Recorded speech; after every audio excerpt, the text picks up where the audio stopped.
Hello everyone, in today's video we will discuss about SJF, that is your shortest job first CPU scheduling algorithm. ठीक है, तो इसमें जो criteria है वो क्या है, आपका बस टाइम है। हमने जो इससे पहले वाली वीडियो में FCFS डिस्कस किया था, that is also CPU scheduling algorithm.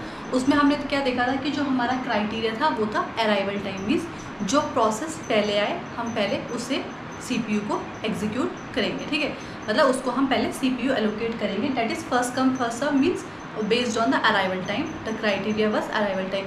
Now that is shortest job first. By the name only, here also shortest job first means जो shortest job है सबसे पहले हम उसे एग्जीक्यूट करेंगे शॉर्टेस्ट जॉब को। ठीक है, तो that's why the criteria is your बस टाइम। बस time means your execution time. जिसका एग्जीक्यूशन टाइम कम होगा, जिसका एग्जीक्यूशन टाइम कम होगा, सबसे पहले हम उसे एग्जीक्यूट करेंगे। ठीक है, तो इसे भी हम वही एग्जांपल से समझते हैं। ठीक है, तो लेट अस सपोज आपके पास 4 प्रोसेस दे रखी है, P1 P2 P3 P4।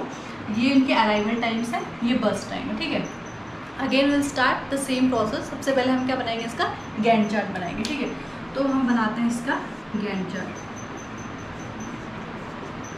तो मैंने जैसे आपको बताया था FCFS में हम क्या करते हैं, सबसे पहले गैंट चार्ट को 0 से स्टार्ट करते हैं।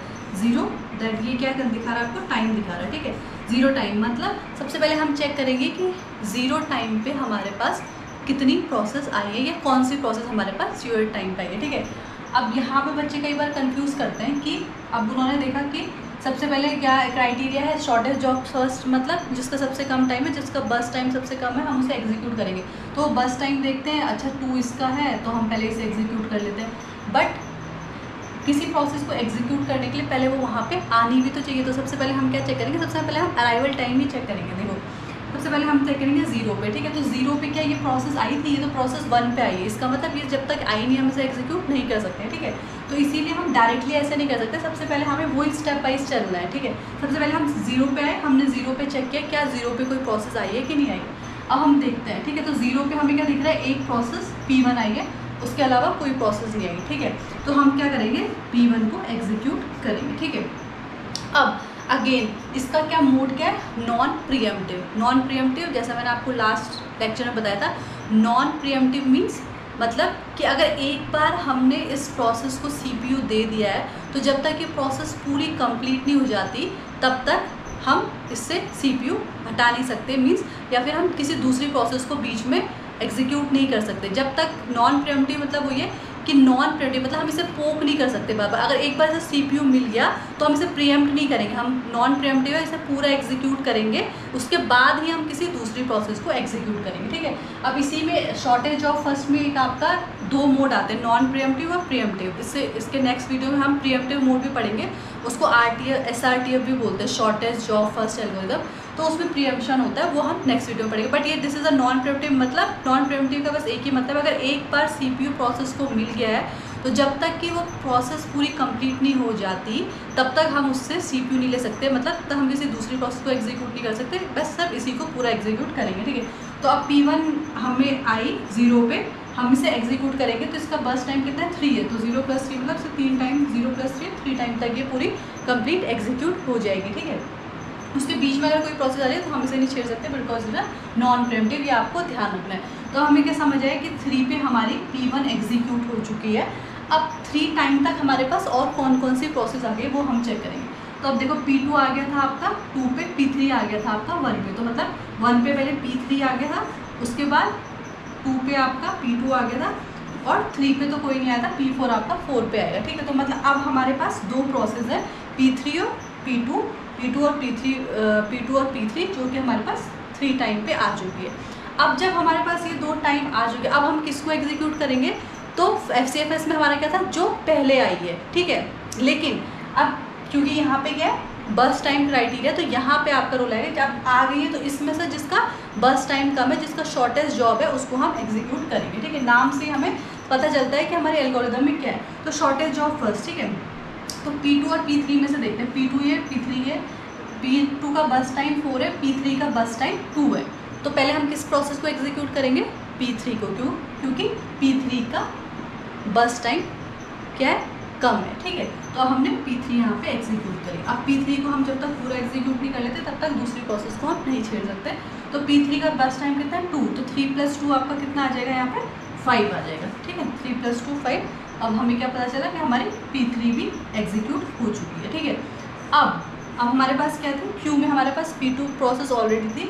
5 पे अब और कौन सी प्रोसेस आ गई, हम देखें कि P4 कितने पे आ गई थी, 4 पे आ गई थी। मतलब अब हमारे पास P2 और P4 हैं जो 2 प्रोसेस हमारी क्यू में है, ठीक है। अब हम फिर से इनमें से किसको एग्जीक्यूट करेंगे, on the basis of their बस टाइम। तो P2 का बस टाइम क्या है 4 है और P4 का बस टाइम 2 है।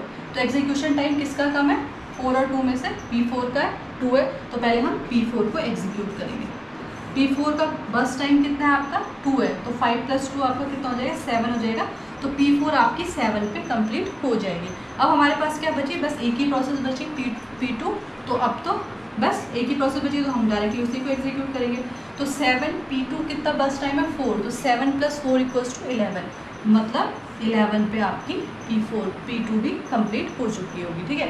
तो मतलब आपका पूरा प्रोसेस 11 पे सारी कंप्लीट हो चुकी है, ठीक है। अब इसमें अगर आप कभी गैंट चार्ट बनाते हैं और आपको अपना रीचेक करना है, ठीक है, कि मैंने सही बनाया कि नहीं बनाया, तो आप एक चीज़ ये भी कर सकते हैं कि देखो ये कहाँ पे कंप्लीट हुए, सारी प्रोसेस एग्जीक्यूशन 11 टाइम पे, ठीक है। अगर हम अपना बस टाइम टोटल करें तो हमें कितना आता है 4 + 3 7 + 2 9 + 2 11, ठीक है। मतलब ये दोनों हमारे मैच होने चाहिए। कब, जबकि आपके पास बीच में कोई भी आइडल टाइम नहीं हो। इसका मतलब क्या है कि प्रोसेस कंप्लीट होने में 11 टाइम लगा, यहाँ पे ये सब इनका बस टाइम था, मतलब इस प्रोसेस को इतना टाइम लगा, तो मतलब इतना जब सारी प्रोसेस एग्जीक्यूट होंगी तो कितना टाइम लगेगी 11, ठीक है। तो आप इससे भी इसे वेरीफाई कर सकते हैं कि ये दोनों सेम आ रहे कि नहीं रहे। लेकिन कई बार क्या होता है कि हमारे पास बीच में एक आइडियल टाइम होता है, जब बाय द वे 0 पे कोई प्रोसेस नहीं आती तो 0 से 1 हमारा आइडियल रहता है। तो उस टाइम पे हमारा ये दोनों हम नहीं कर सकते कि दोनों मैच होने चाहिए, क्योंकि यहाँ पे हम एक टाइम पीरियड एक्स्ट्रा लेते हैं उस समय, ठीक है। तो वहाँ पे CPU आइडल रहता है। बट अगर आपका कोई भी बीच में आइडल टाइम नहीं है तो आपका ये सम और ये सम बराबर आना चाहिए, आप इसे कंफर्म भी कर सकते हैं, ठीक है। तो ये हो गया आपका बस टाइम, आपके पास गैंट चार्ट भी बन गया। अब जब गैंट चार्ट बन गया तब तो हम डायरेक्टली यहाँ से लिख सकते हैं। सबसे पहले हमें क्या लिखते हैं, कंप्लीशन टाइम। तो P1 कहाँ पे कंप्लीट हो रहा है, 3 पे हो रहा है। फिर आपका P2 कहाँ पे कंप्लीट हो रहा है, 11 पे हो रहा है। P3 आपका कंप्लीट हो रहा है 5 पे, एंड P4 आपका कंप्लीट हो रहा है 7 पे, ठीक है। तो आपका आ गया कंप्लीशन टाइम। फिर हम निकालेंगे टर्न अराउंड टाइम। ये भी हमने पढ़ा है। टर्न अराउंड टाइम क्या होता है कि प्रोसेस कितनी देर तक वहाँ पे रहा, मतलब completion time minus arrival time. जब प्रोसेस कंप्लीट हुई और जब वो अराइव हुई उसके बीच का जो टाइम है, मतलब कितनी टाइम तक रहा प्रोसेस, तो उसको हम बोलते हैं आपका टर्न अराउंड टाइम। तो completion time minus arrival time, तो कंप्लीशन टाइम आपका ये, अराइवल ये। Turn around time 3 - 0 3, 11 - 2 is your 9, 5 - 1 is your 4 and 7 - 4 is your 3। तो यह हो गया आपका टर्न अराउंड टाइम। फिर क्या आता है, वेटिंग टाइम, कि आपके प्रोसेस ने कितनी देर वेट किया, वो कैसे निकालेंगे। टर्न अराउंड टाइम माइनस बस टाइम, मतलब आपकी पहले टोटल प्रोसेस कितनी देर तक वहाँ पे रही, माइनस उसका जो एक्चुअल एग्जीक्यूशन टाइम था। अगर उसमें से हम उसका जितनी देर वो प्रोसेस वहाँ पे रही, उसमें से हमने अगर उसका जितना उसने एग्जीक्यूट किया वो टाइम माइनस कर दिया, तो जो बचा हुआ रहेगा वो हमारा क्या रहेगा, वेटिंग टाइम, क्योंकि उतनी देर उसने वेट किया वहाँ पे, ठीक है, वो उसका वेटिंग टाइम होगा। तो वो था टर्न अराउंड टाइम माइनस बस time means 3 - 3 is your 0, 9 - 4 is your 5, 4 - 2 is your 2 and 3 - 2 is your 1, ठीक है। तो इस तरीके से आप completion time, turn around time और वेटिंग टाइम निकाल सकते हैं। अब एग्जाम में क्या क्वेश्चन आता है, सेम क्वेश्चन कि find the average turn around time और एवरेज वेटिंग टाइम। वो मैंने आपको बताया था आप कैसे निकाल सकते हैं। एवरेज टर्न अराउंड टाइम आप कैसे निकालेंगे, इनका सबका सम करेंगे, ठीक है। 3 + 9 + 4 + 3 एंड डिवाइडेड बाय सब total sum that is your 4, ठीक है। वैसे ही आप जो एवरेज वेटिंग टाइम निकालेंगे वो भी आप इन सब का सम करेंगे, 0 + 5 + 2 + 1 एंड डिवाइडेड बाय 4। बस इसे आपको सॉल्व करना है, तो इससे आपका एवरेज टर्न अराउंड और एवरेज वेटिंग टाइम भी आ जाएगा, ठीक है। तो this was all about your SJF shortage job first. आपको क्या इसमें ध्यान रखना है, देखो नाम से ही पता चल रहा है शॉर्टेज जॉब फर्स्ट, मतलब जो सबसे शॉर्टेज जॉब है हमें पहले उसे एग्जीक्यूट करना है, वो हमारा क्राइटेरिया है CPU में प्रोसेस को एग्जीक्यूट करने का, ठीक है।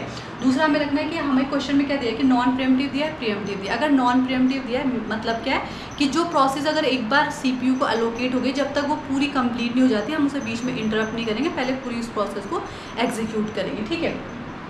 तीसरा जो इसमें इंपॉर्टेंट पॉइंट था कि आप ये ज़रूर चेक करेंगे कि वो प्रोसेस पहले आ चुकी है या नहीं आ चुकी। जब वो प्रोसेस आ चुकी है उसके बीच में हम निकालें कि कौन सी प्रोसेस जब वो आ चुकी है तो उनमें से जिस प्रोसेस का बर्स्ट टाइम कम है हम उसे पहले एग्जीक्यूट करेंगे, ठीक है। So this was all about your SGF। Thanks.